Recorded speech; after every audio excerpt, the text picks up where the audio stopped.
Chapter 11 Mommy Makeover. As a little girl, Ginger often wondered what it would be like to be a member of a royal family, to be raised in a castle with uh, a bevy of servants, a closet full of gowns, and evenings spent at feasts and balls. She also wondered what it would be like to be born into an ordinary family with parents who worked as carriage drivers, shopkeepers, or teachers.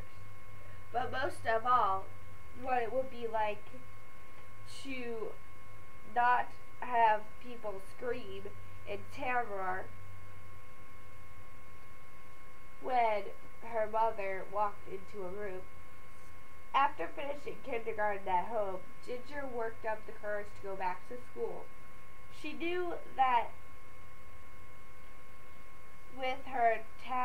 with her new talent as baker, she could win friends. But it was very important that she appeared to be normal. But sweet pea, normal is so boring, her mother said. Normal should be against the law. I just want to fit in, Ginger told her. Can I have a Cinderella lunchbox? Why would you want such a thing? Why don't you pack your lunch in an old shoe, the way all wicked witches do? Because everyone at school carries a lunchbox. If everyone jumped off a cliff, would you? Her mother asked. That's ridiculous, Ginger said. Jumping off a cliff is stupid. Being in is important. The next few years of school were a success for Ginger. Hiding her witchy roots was a constant struggle, but she managed. She never volunteered her mother to bring snacks, or be recess mom, or carriage pool mom. She continued to make her own non-poisonous goodies, and they were the top sellers at the school bake sales. She didn't invite anyone to her house for fear they'd discover the truth. Soon she was once again included in playdates and parties. But then the day came she'd never forget. It was almost time for her graduation from middle school. She stood in line with the other students to receive her black graduation cap and gown. Here's your ticket, Principal John Stubbs said, handing Ginger a single yellow ticket. According to our records, you have only one parent and no siblings. So give this ticket to your parent so that he or she may attend the graduation ceremony. Thank you, Ginger mumbled as she took the ticket. As she walked home, she imagined the scene.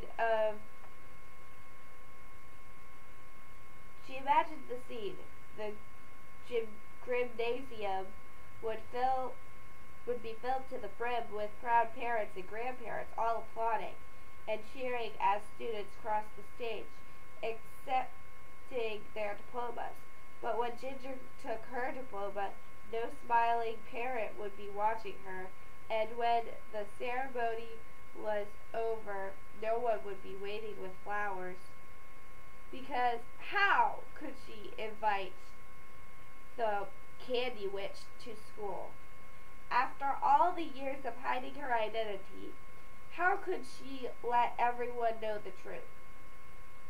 As she walked home, rain pelted her face and soaked through her robe.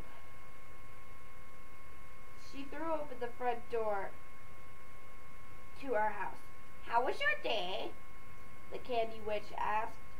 She was in the kitchen, stewing a tail of rat. Ginger crumpled the ticket and tossed it into the trash. Fine, she said, kicking off her galoshes. The Candy Witch reached into the trash, picked out the ticket, and read it. Admit one. Why are you throwing this away?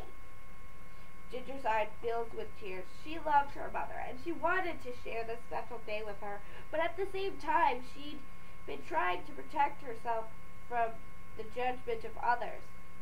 It's so unfair, she said.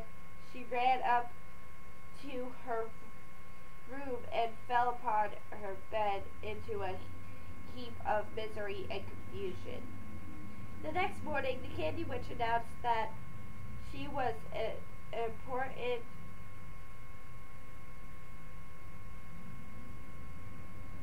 she announced that she had an important appointment and wanted Ginger to join her. To Ginger's surprise, they ended up at the beauty parlor. Make me presentable, the witch told the beautician, so that I can attend my daughter's graduation without terrifying anyone. Ginger couldn't believe what she was hearing. Why are you doing this? She asked. Because, honey bunny, I love you. And if you care about someone, then you want that someone to be happy. She patted her daughter's head, then sat in a final seat. I must admit I've been set in my ways. I'm proud of my witchy appearance, but clearly others do not appreciate it, and you should not have to suffer. But Mom, I don't want you to change who you are. I just want people to stop judging you. She lowered her gaze. I mean, judging us. Well, that's not going to happen, so the only way to tackle this problem is for me to try to fit in, at least on the outside. Ginger had wished time and time again that to have a normal-looking parent so the kids at school wouldn't freak out, but now it was really happening. She felt worried.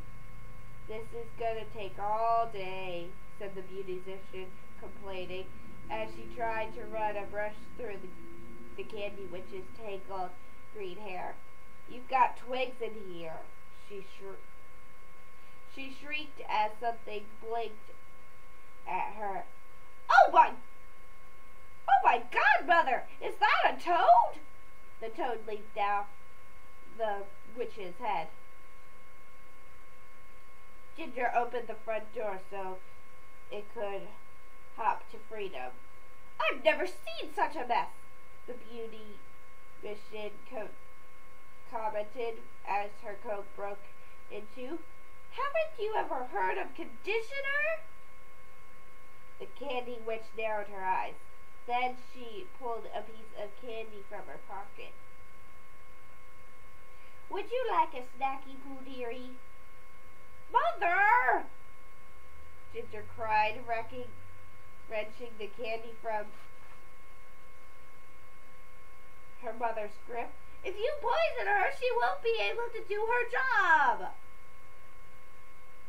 The witch shrugged. You're right, my bad. As Ginger tossed the candy into the waste basket, it sizzled and popped. Then she settled onto the sofa and stacked a stack of well-read magazines to keep herself occupied. Your daughter's pink hair is so beautiful, the beautician said. Where did it come from? Apparently it's a recessive gene, the Candy Witch grumbled. The beautician worked all day and washing, clipping, plucking, shaving, coloring, and spritzing. Ginger eventually fell asleep, but she woke up to someone tapping her shoulder. Where's my mom? She asked, rubbing her eyes and looking around. I'm right here. Ginger couldn't believe it. Mom? Is that really you?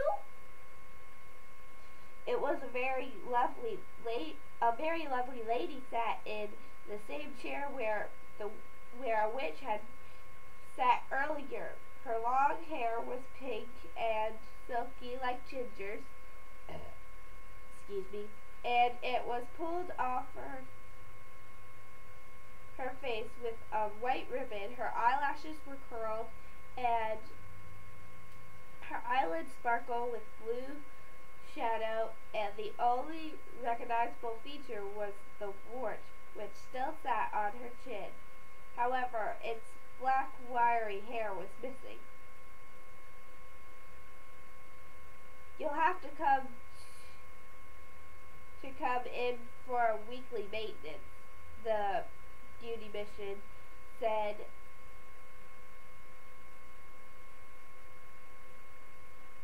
As she took out her appointment calendar.